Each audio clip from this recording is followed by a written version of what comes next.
1628년에 스웨덴의 스톡홀름 이 항구에서 한 배가 진수식을 갖게 됩니다. 이 배의 이름은 바사호라는 배입니다. 스웨덴의 왕이었던 구스타프 아돌프가 아주 심혈을 기울여서 만든 그런 전함, 군함이 됩니다.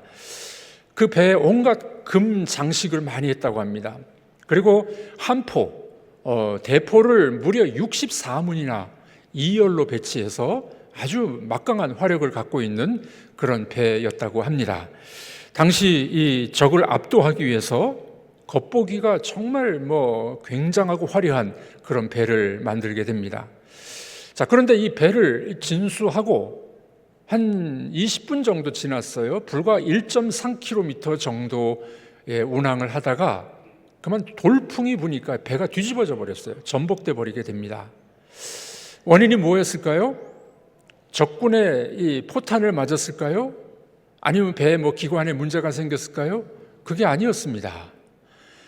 그만 이 배는 화려한 장식과 대포를 많이 갑판 위에다가 올려놨어요. 위에는 무거운데 밑에 중요한 게 뭡니까? 이 배의 중심을 잡는 것이 평형수에 있죠. 평형수. 밑에 중심을 잡는 평형수가 턱없이 부족했던 겁니다. 겉보기는 화려했는데 속이 비어있으니 조그마한 돌풍에 그냥 배가 뒤집어지고 말았다는 그런 사건이 있었습니다. 마치 세월호도 그러지 않았습니까? 평형수가 모자라니까 배가 뒤집어지는 거죠. 여러분, 우리 인생도 그럴 때가 많이 있습니다. 우리 인생이 겉으로는 화려해 보여요. 멋지게 보입니다. 그런데 중심이 비어있으면, 평형수가 비어있으면 우리 인생도 뒤집어지고 전복되는 일들이 벌어지지 않겠습니까? 우리가 살아가면서 인생의 갑판 위에 많은 것을 올려놓죠. 성공이라는 대포, 돈이라는 금장식, 자녀의 스펙이라는 돛, 많은 것들 위에 올려놓는데 정작 중요한 인생의 중심이 되는 평형수가 없는 경우가 있지 않겠습니까? 우리가 이런 인생을 살다 보면은 작은 돌풍, 고난, 질병, 어려움이 닥쳐오면은 배가 전복되듯이 인생이 망가지는 경우들이 종종 있는 것을 보게 됩니다. 오늘 시편 128편은 아주 중요한 메시지를 우리에게 주고 있습니다. 우리 인생에 있어서 가장 중요한 게 장식이 아니고 우리 중심에 평형수가 필요하다. 그것은 바로 하나님을 경외하는 삶, 하나님이 우리 인생의 중심이 되는 삶, 그런 삶이 필요하다고 우리에게 알려주고 있습니다. 이 말씀을 통해서 우리가 우리 인생의 가장 중요한 평형수 되신 하나님을 모셔드리는 귀한 시간이 되길 주의 이름으로 축복합니다. 흔들리지 않는 인생의 조건이 있습니다. 그것이 무엇일까요? 흔들리지 않는 인생의 조건은 여호와를 경외하는 무게입니다. 이 시편 128편은 앞에 몇 편이 있을까요? 127편. 그 앞에는 126편, 126, 127, 128편 하나의 쌍입니다. 하나의 쌍으로 이루어진 시편인데 이 시편 위에 보면 제목이 있어요. 여러분들 어떤 제목이 기록되어 있습니까? 네, 성전에 올라가는 노래. 이스라엘 백성들이 하나님 앞에 예배드리기 위해서 성전에 올라가면서 불렀던 찬송의 시가 됩니다. 자, 그런데 이 126편 1절을 보면은 이 시의 역사적 배경을 우리에게 알려주고 있어요. 어떤 배경이었을까요? 126편 1절 우리 한번 읽어보도록 하겠습니다. 여호와께서 시온의 포로를 돌려보내실 때 우리는 꿈꾸는 것 같았도다. 시가 기록된 시점이 언제라고요? 포로에서 돌아왔을 때. 네, 우리가 알고 있듯이 이스라엘은 바벨론 포로로 잡혀갑니다. 70년 동안 포로 생활하는 것이죠. 전쟁이 일어났습니다. 남편들은 전쟁에서 죽었습니다. 자녀들은 포로로 잡혀갔습니다. 부인들은 노예 생활을 하게 됩니다. 그들이 예배를 드렸던 성전은 무너져 버렸습니다. 그들이 70년 동안 그렇게 고난의 생활을 겪다가 이제 돌아왔어요. 예배당을, 성전을 다시 건축했습니다. 가정의 평화가 찾아오게 됩니다. 그리고 집안의 식구들이 모여서 한 식탁에서 식사를 하고 있는 장면, 이것이 바로 오늘 시편 128편의 이 배경이 되는 이 이야기가 됩니다. 자, 이 말씀을 보니까 하나님께 돌아와서 가정에서 예배를 드리니 얼마나 행복하냐, 그런 이야기를 하고 있죠. 자, 그런데 이 128편에는 복이라는 단어가 4번 나옵니다. 복, 복, 복, 복 4번 나오는 거예요. 1절과 2절의 복과 4절과 5절의 복이 나오는데 우리나라 성경에서는 똑같이 복이라고 번역해요. 그런데 원문을 보면 조금 다릅니다. 1, 2절의 복은 어떤 뜻이 있고 4, 5절의 복은 어떤 뜻이 있을까요? 이 복이 있다라는 이 단어는 마치 찬송가의 후렴구처럼 계속 나오는 거예요. 어떻게 하면 인생이, 가정이 복될 수 있을까? 그렇게 이야기를 하고 있는 겁니다. 1절과 2절의 복이라는 단어는 행복하여라, 너무 기쁜 거예요. 가족들이 식탁에 모여 예배를 드리고 식사를 하고 있으니 얼마나 행복하겠습니까? 자, 이 복은 이런 거예요. 우리가 자녀들이 잘 됐을 때 행복해. 요즘에 주식이 많이 올랐다고 좋아하는 사람도 있더라고요. 주가가 올라서 너무 행복해. 건강을 회복해서 행복해. 그 행복을 말하는 것이 1절과 2절의 복입니다. 자, 그런데 4절과 5절의 복이 더 중요한 복이에요. 이 복은 뭐냐면은 하나님이 찾아오셔서 우리 인생에 주시는 능력, 하나님이 주시는 복, 그걸 말합니다. 자, 그러니까 우리가 정말 행복한 삶을 살기 위한 것은 어떤 것이라고요?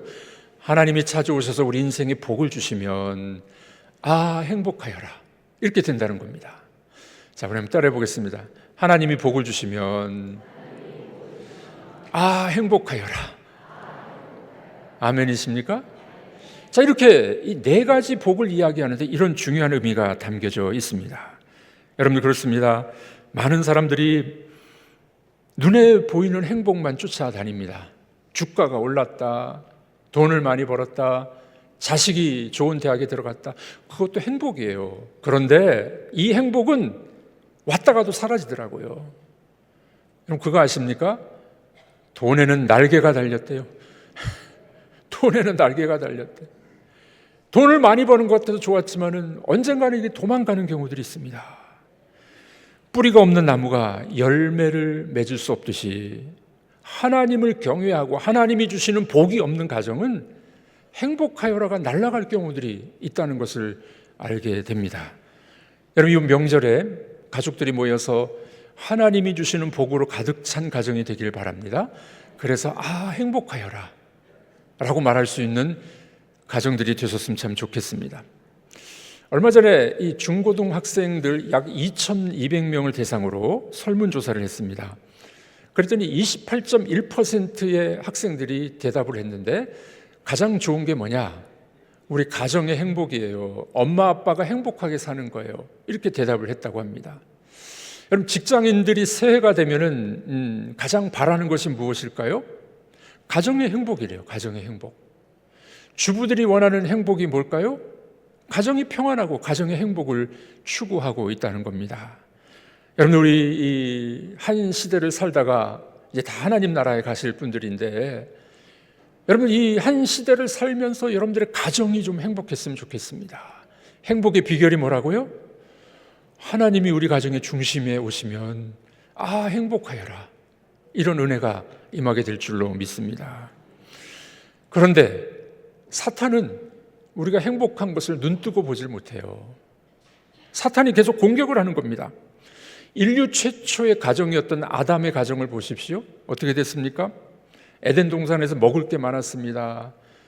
그것은 따뜻하고 행복한 곳이라서 옷도 필요 없었습니다. 직물 공장도 필요 없어, 옷 공장도 필요 없었습니다. 먹을 것도 많았어요. 나가면은 열매를 따먹고 행복한 삶을 살았습니다. 그런데 사탄이, 마귀가 눈뜨고 보지 못했죠. 그래서 이 시험을 합니다. 하와가 선악과를 따먹습니다. 아내가 남편을 배반합니다. 남편은 어떻게 되나요? 아내 탓을 해요. 여자 탓을 해요.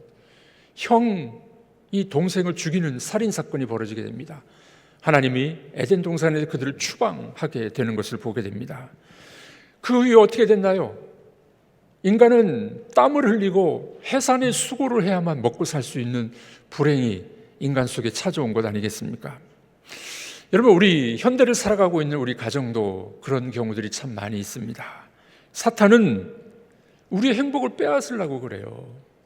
가정을 분열시키려고 그럽니다. 이 시대의 잘못된 문화가 우리 자녀들을 위협하는 경우들이 얼마나 많습니까? 가족을 탈선시킵니다. 타락시킵니다. 우리 주변을 보면은 방이 왜 이렇게 많은지, 방, 전화방, PC방, 노래방, 소주방, 안마방, 인터넷방, 우리 자녀들을 타락시키는 방들이 너무 많아요. 자, 이런 현실 속에서 우리 가정이 행복해지기는 비결이 어디 있을까요? 오늘 본문은 이렇게 이야기합니다. 하나님을 경외하는 삶, 하나님을 우리 인생의 중심에 놓는 삶, 그때 가정의 행복이 찾아온다고 이야기하고 있습니다. 여러분, 우리 하나님을 경외한다라는 단어를 많이 들어보셨을 텐데 두려워한다, 존중한다, 사랑한다라는 의미가 다 담겨져 있어요. 그런데 이 경외한다는 말씀의 중요한 원어적 의미는 뭐냐면은 하나님을 무거운 분으로 여기는 거예요. 하나님을 존중하면서 무거운 분으로 존중하는 마음으로 우리 삶에 이 모시는 삶, 이것을 경외한다고 이렇게 이야기를 합니다. 예를 들어 볼까요? 여러분, 태양계가, 지구가 지금 태양 주위를 돌고 있고 화성, 목성, 천왕성 다 돌고 있습니다. 왜 그럴까요? 태양의 무게 때문에 그래요. 태양의 강력한 중력과 무게 때문에 행성들이 돌아가는 거예요. 여러분, 우리 인생도 마찬가지입니다. 하나님을 무게중심에 두고 하나님을 무겁게 생각하는 가정은, 하나님을 경외하는 가정은, 그 가정은 모든 것들이 아름답게 돌아가게 될 줄로 믿습니다. 돈보다, 지식보다, 내 자존심보다 하나님을 더 중요하고 무겁게 여기는 여러분들이 되길 주의 이름으로 축복합니다. 이것을 뭐라고 부를 수 있을까요? 영적인 물리학이다. 영적 물리학이에요. 하나님이 중심에 오셔서 무게를 잡아주시니 영적 물리학이 아름답게 돌아가는 겁니다. 서두에 말씀드렸던 바사호가 왜 침몰했을까요? 중심을 잡지 못했어요. 평형수가 부족했어요. 여러분, 우리 인생이 불안한 이유는 하나님을 너무 가볍게 여기기 때문입니다. 여러분들에게 하나님은 얼마나 무거운 존재인가요? 주일날 피곤하면은 아유, 오늘 예배 빠져야지. 아이고, 경제적으로 힘들어. 그러면 교회를 이제 끊어야지. 우리 아이들은 학원을 잘 끊는다는 말을 하더라고요. 가끔 우리 성도님들 중에 그런 분이 있어요. 교회를 끊어야지. 하나님을 무게중심에 두는 사람은 하나님을 가볍게 여기지 않는 거예요. 오늘 명절이지만 예배에 나온 여러분들, 하나님을 무겁게 여기고 경외하는 분들인 줄로 믿습니다. 자, 이런 사람에게 주시는 복이 있어요. 오늘 말씀 보니 하나님을 무게중심에 두는 사람에게 주시는 두 가지 복이 나옵니다. 그 복이 뭘까요? 첫 번째 복은 심은 대로 거두는 노동의 결실입니다. 심은 대로 거두는 거예요. 여러분, 시지푸스의 저주라는 말 들어보셨죠? 그리스 신화 중에 나오는데 시지푸스가 큰 바위 덩어리를 정상 위로 밀고 올라가는 겁니다. 정상까지 올라갔는데 바위가 굴러 떨어지는 거예요. 또 밀고 올라갑니다. 또 떨어집니다. 이 시지푸스의 저주라는 겁니다. 형벌이에요, 형벌. 여러분들, 아무리 수고해도 헛수고가 있을 수밖에 없다는 걸 보여주는 그림 아니겠습니까? 우리 현대인의 이 삶도 그런 때가 많이 있습니다. 죽어라 이래서 돈을 버는데 사기당해서 굴러떨어지고, 병원비로 굴러떨어지고, 자녀 문제로 굴러떨어지고. 병원 신방 갔더니 어느 집사님이 그러더라고요. 목사님, 제가 돈이 아까워가지고 하나님께 드리는 거 아꼈더니만 병원비로 다 날라갔어요. 그런 집사님이 있더라고요. 성경은 이걸 뭐라고 이야기합니까? 아무리 수고해도 다시 굴러떨어지는, 그걸 뭐라고 이야기하냐면 구멍 뚫어진 전대와 같다. 학개서에 나옵니다. 우리 한번 읽어보겠습니다. 너희가 많이 뿌릴지라도 수확이 적으며 먹을지라도 배부르지 못하며 마실지라도 흡족하지 못하며 입어도 따뜻하지 못하며 일꾼이 삭슬 받아도 그것을 구멍 뚫어진 전대에 넣음이 되느니라. 네. 우리 현대인들의 슬픔이 뭡니까? 많이 벌어도 어떤 경우에는 구멍 뚫린 전대와 같이 돈이 다 빠져나가는 거예요. 고통은 있는데, 노동의 고통은 있는데 노동의 열매가 없는 겁니다. 그런데 성경은 놀라운 말씀을 주고 있습니다. 하나님을 경외하고 하나님을 무겁게 여기는 인생은 하나님이 책임져 준다는 거예요. 2절 말씀 읽어보도록 하겠습니다. 내가 내 손이 수고한 대로 먹을 것이라. 내가 복되고 형통하리로다. 네 손이 수고한 대로 먹을 거야. 하나님이 울타리를 쳐준다는 거예요. 구멍 뚫린 전대가 막아지는 역사가 일어나게 됩니다. 욥기에 보면은 사탄이 이런 이야기를 해요. 주께서 그와 그의 집과 그의 모든 소유물을 울타리로 두르셨기 때문입니다. 하나님이 우리 삶의 무게중심에 오시면요, 여러분들이 수고한 대로 먹을 수 있는 울타리를 쳐주게 되실 줄로 믿으시기를 바랍니다. 그러므로 내가 땀 흘린 것 헛되이 생각하지 않습니다. 하나님께서 보호해 주신 역사가 있어서 심은 대로 거두는 노동의 열매가 임하게 됩니다. 우리 많이 들었던 세계 최고의 부자였던 록펠러 이야기를 들어보셨죠? 이분이 현대에 있는 갑부보다 더 부자였다고 합니다. 그는 33세에 백만장자가 됩니다. 43세에 미국 최대의 기업을 만들게 됩니다. 그런데 53세에 불치의 병을 앓게 됩니다. 머리가 빠집니다. 밥을 먹지 못하면 위에 문제가 생겼어요.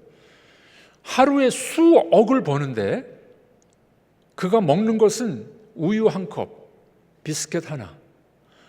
이게 지금 저주죠, 저주. 돈은 수억을 버는데 먹는 건 우유 한 잔밖에 못 먹는 거예요.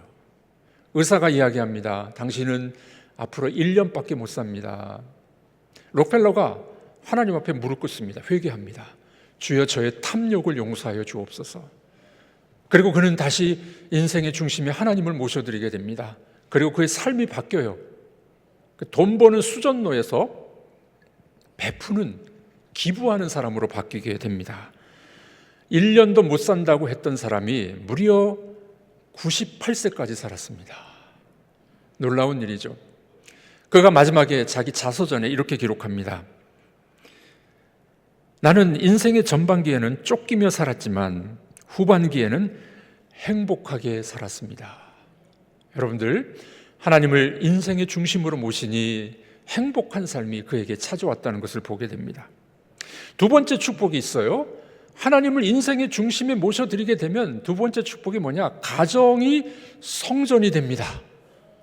여러분들의 가정이 성전이 되기를 주의 이름으로 축복합니다. 오늘 본문의 말씀 3절이죠. 우리 3절 읽어보겠습니다. 내 집 안방에 있는 내 아내는 결실한 포도나무 같으며 내 식탁에 둘러앉은 자식들은 어린 감람나무 같으리로다. 하나님을 중심에 모신 가정은 행복한 성전 같은, 성소 같은 가정이 된다는 겁니다. 여러분, 여기 보니까 가정을 묘사할 때 화려한 백향목이나 상수리나무에 표현하고 있잖아요. 포도나무와 감람나무에 비유하고 있습니다. 이유가 있습니다. 아내는 포도나무 같을 것이며, 포도 한 송이에 알이 몇 개가 있나요? 오늘 집에 가셔서 한번 하나씩 떼어보십시오. 다산의 축복을 이야기하는 거예요.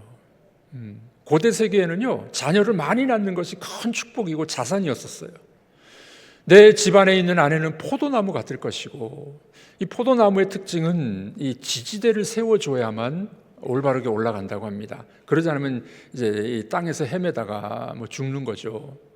여러분들, 하나님을 중심에 둔 가정은 남편이 지지대가 되어주고 아내는 포도나무처럼 성장하여서 열매 맺는 아름다운 가정이 된다는 겁니다.